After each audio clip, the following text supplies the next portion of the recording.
From the Newstalk ZB newsroom, this is News Fix. In this update, former Dunedin Mayor and current councillor Jules Raddick has died after a heart attack yesterday. Dunedin City Council says Mr Raddick died just before 1 this afternoon, surrounded by his family. Jacob Jones reports. Raddick was elected a councillor in 2019 before defeating Aaron Hawkins in 2022.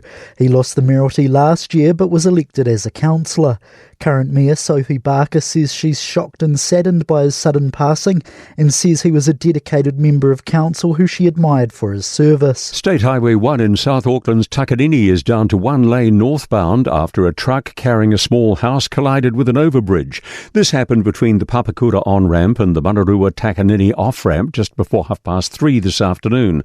All southbound lanes are open.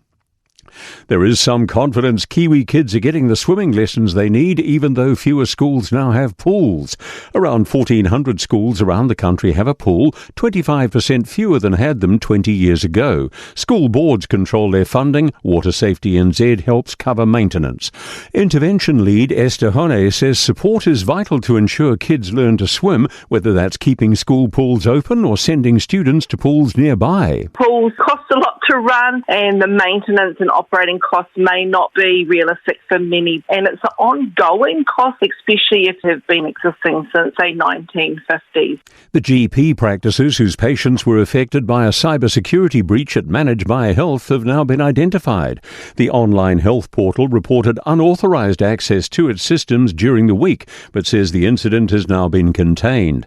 Health NZ has established an incident management team and is working with GPs to assess the impact on patients and their practices.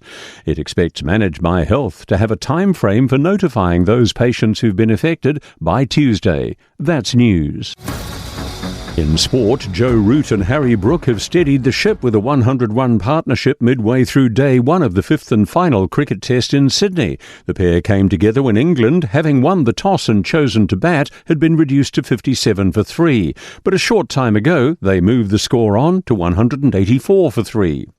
Australian cricket great Damien Martyn is progressing well in his recovery after being placed in an induced coma amid a battle with meningitis.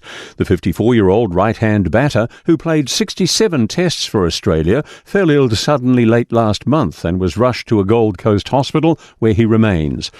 The Breakers are underway in their game with the Perth Wildcats in their NBL basketball clash. It began at Auckland's Spark Arena moments ago. That's sport. I'm Joe Gilfillan.